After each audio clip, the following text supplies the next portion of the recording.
भाई जो गुरु वचन पे डट गए, कट गए फंद 84 के। धर्मदास वचन ज्ञान प्रकाश पेज नंबर 18। अहो साहब तुम अविगत अहू, अमृत वचन तुम निश्चय कहूं। हे प्रभु पूछे हूं बात दुई चारा। धर्मदास जी बोले मैं आपसे दो चार बातें पूछना चाहता हूं। अब मैं परिचय भेद विचारी, सो तो हम नाही जाने स्वामी, तुम कहूं प्रभु अंतर्यामी। सतगुरु वचन। अहो धर्मदास तुम भलिए भाखो, कहो सोजो प्रतीति तुम राखो। अहो निगुरा की गुरु कीनु भाई, तोन बात मोही कहूं बुझाई। धर्मदास वचन। समर्थ गुरु हमने कीन्या, ये परचे गुरु मोई न दीन्या। धर्मदास जी कहते हैं अपने गुरु रूपदास जी के बारे में कि मैंने भी समर्थ गुरु धारण कर रखा है, लेकिन उन्होंने तो मुझे कभी भी ऐसा ज्ञान नहीं बताया। रूपदास बिठलेश्वर रही, तिनकर शिष्य सुनु हम अही। उन मोही ये भेद सुझावा, पूजऊं शालिग्राम मन भावा। उन्होंने मुझे केवल पत्थर पूजा के बारे में ही जानकारी दी, शालिग्राम की पूजा के बारे में। गया गोमती काशी परियागा, होई पुण्य सुध जन्म अनुरागा। उन्होंने बताया कि गोमती तीर्थ पे जाओ, काशी और प्रयाग में जाओ और वहां जाकर दान पुण्य करो, तुम्हारा जन्म सुधर जाएगा। लक्ष्मी नारायण शिला के दीन्या, विष्णु पंजर पुण्य गीता चीन्या। जगन्नाथ बलभद्र सहोदरा, पंचदेव और योगेंद्रा। बहुते कही प्रमोद डडाई, विष्णु ही सुमरी मुक्ति होई भाई। गुरु के वचन शीश पर राखा। धर्मदास कहते हैं मैंने तो मेरे गुरु वचन की पालना की, बहुतक दिन पूजा अभिलाखा, और बहुत दिनों तक उनके बताए अनुसार ही मैंने साधना की। तुम्हारे भेष मिले प्रभु जब ते, तुम्हारे भेष में जब से मुझे परमात्मा मिले हैं और ये ज्ञान सुनाया है, तुम बाणी प्रिय लागी तब ते, तब से मुझे तुम्हारे वचन अधिक प्रिय लग रहे हैं, तुम्हारी बातें मुझे ज्यादा अच्छी लग रही है। वे गुरु तुम ही सतगुरु अहू। और धर्मदास जी क्या बोले कि जो रूपदास जी है ना, वो तो मेरे गुरु बने रहेंगे और आप मेरे सतगुरु बन जाओ।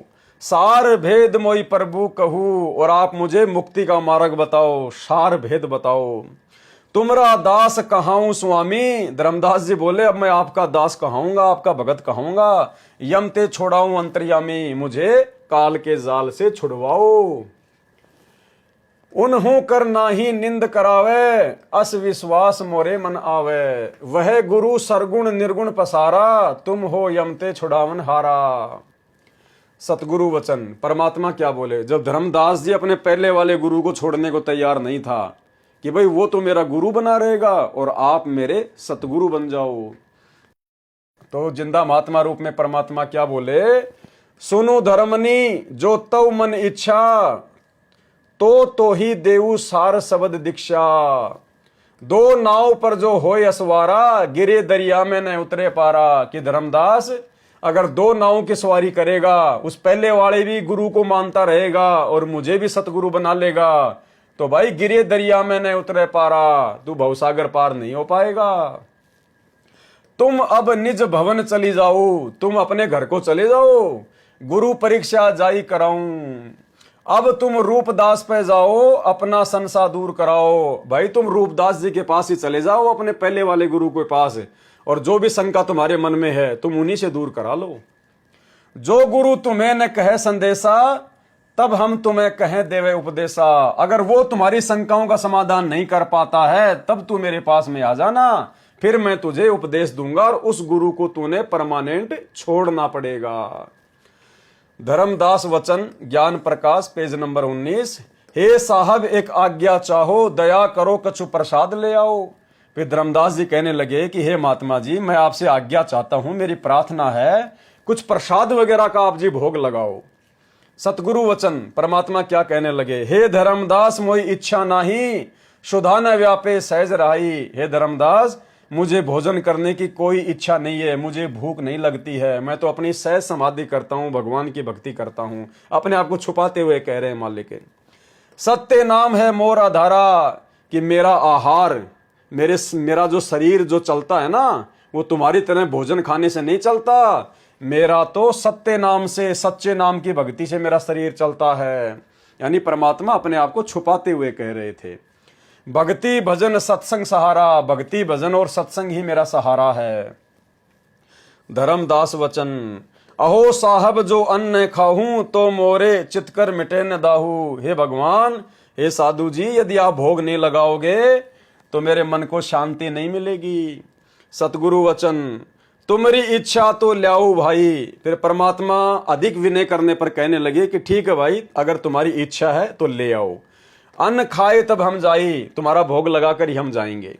धर्मदास उठी हाट सिधाए, धर्मदास उठकर हाट यानी दुकान पर चले गए। बतासा पेड़ा रुचि ले आए, बतासे और पेड़े ले आए। आनी धरेओ आगे प्रभु केरा, विनय भाव किन बहु तेरा। और बहुत विनय की भोग लगाने के लिए। अहो साहू अब आज्ञा देहू। अब परमात्मा ने भोजन कर लिया, बतासे पेड़े खा लिए और उसके बाद कहा कि सेठ जी अब मुझे आज्ञा दो, गुरु पह जाए मैं आशीष लेऊं। अब मैं अपने गुरु जी के पास में जाऊंगा, गुरु जी का आशीर्वाद प्राप्त करूंगा। धर्मदास वचन, धर्मदास जी क्या बोले, करी दंडवत धर्मनी कर जोरी। धर्मदास जी ने हाथ जोड़कर दंडवत प्रणाम किया। अब कब सुदिन होई मोरी, अब कौन सा अच्छा दिन आएगा जब आपकी दोबारा मेरे से भेंट होगी, आप कब मिलोगे दोबारा। ते ही दिन सुदिन लेखे प्रभुताई, वही दिन मेरे लेखे में आएगा। जे ही दिन तुम पुनः दर्शन पाई, जिस दिन आप जी दोबारा दर्शन दोगे। हम कहे निज चेहरा करी जानो। धर्मदास जी कह रहे हैं कि आप मुझे अपना शिष्य ही जानो, आप मुझे अपना चेला ही जानो। सत्य कहो निश्चय करी मानो, मैं सत्य कह रहा हूं। आशीष दे प्रभु चले तुरंता, आशीर्वाद देकर परमात्मा वहां से चले गए। अविगत लीला लखे कुवंता, उस अविगत परमात्मा की लीला को भला कौन जान सकता है। धर्मदास चितवई मगु ठाठो, उपजा प्रेम हृदय अति गाढ़ो। भावार्थ, धर्मदास जी ने परमेश्वर कबीर जी से कहा कि हे प्रभु, आपकी आज्ञा हो तो कुछ प्रसाद खाने को लाऊं। परमात्मा ने कहा कि मुझे भूख नहीं लगती, मैं सतनाम सुमरण के आधार रहता हूं। धर्मदास जी ने कहा कि यदि आप मेरा अन्न नहीं खाओगे तो मेरी दाह यानी तड़प समाप्त नहीं होगी, आप अवश्य कुछ भोग लगाओ। तब परमेश्वर कबीर जी ने कहा कि जो तेरी इच्छा है ले आ। धर्मदास बतासे और पेड़े ले आया, परमात्मा जी ने भोग लगाया। फिर कहा कि ये साहू यानी सेठ धर्मदास मुझे आज्ञा दे, मैं अपने गुरु जी के पास काशी में जाकर आशीर्वाद ले लूं। धर्मदास जी ने कहा कि प्रभु अब पुनः मेरे कब अच्छे दिन आएंगे, मेरे वह सुदिन लेखे में होंगे जब आप पुनः मुझे मिलोगे।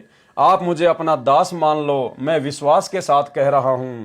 प्रभु कबीर जी धर्मदास को आशीर्वाद देकर चल पड़े। धर्मदास उस रास्ते को देखता रहा और हृदय में परमात्मा के प्रति विशेष प्रेम उमड़ रहा था। धर्मदास चितवई मगु ठाठो यानी धर्मदास उस रास्ते को देख रहा था कि महाराज जी कहां से चले गए, कहां से चले गए।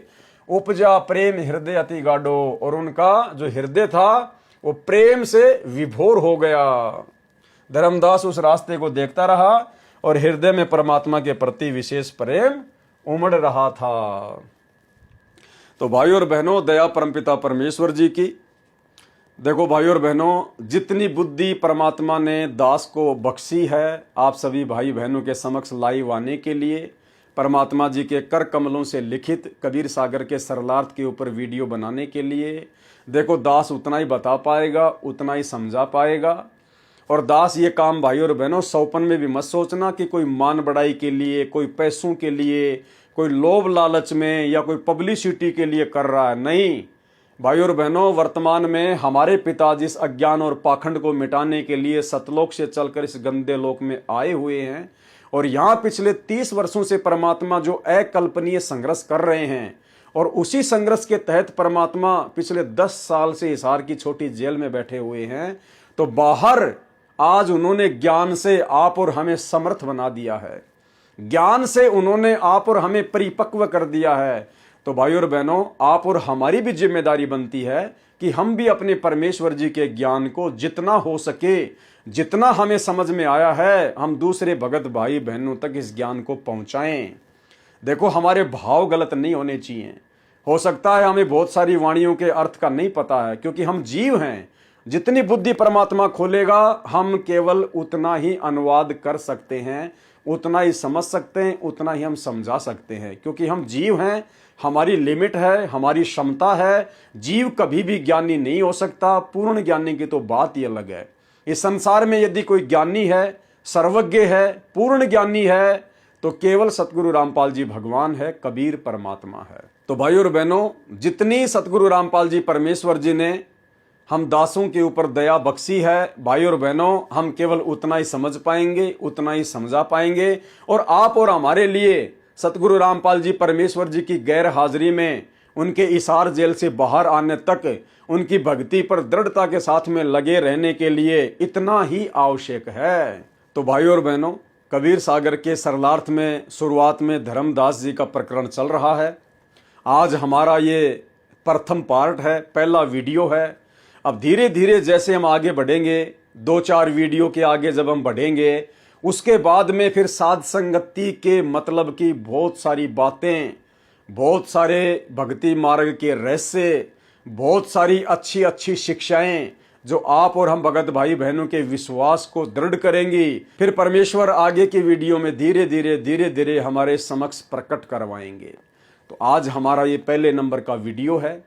परमेश्वर ने बहुत अच्छी दया बख्शी है। सतगुरु रामपाल जी परमेश्वर जी के कर कमल से लिखित होने के कारण इसको पढ़ने मात्र से भी हम लोग पुण्य के भागी बनते हैं। तो भाइयों और बहनों, हमने तो अपने गुरुदेव भगवान के इसार जेल से बाहर आने तक इस भक्ति मार्ग पर जीवित रहना है। हमें कोई डगमग ना कर पाए, हमारे को कोई भ्रमित ना कर पाए, कोई हमारे विश्वास को ना तोड़ पाए, काल हमें किसी भी अटपट से भ्रमित ना कर पाए। इसके लिए ये जरूरी है कि हम निरंतर अपने परमेश्वर की महिमा में डूबे रहें, अपने भगवान की चर्चा करें और उन्हीं के ज्ञान के ऊपर आप और हम भाई बहन इस प्रकार से लाइव आते रहें, ताकि हमारा विश्वास हमारे गुरुदेव भगवान के चरणों में इसी प्रकार से। जो गुरु बचन पे डट गे, कट गे फंद 84 के, कट गे फंद 84 के, कट गे फंद 84 के।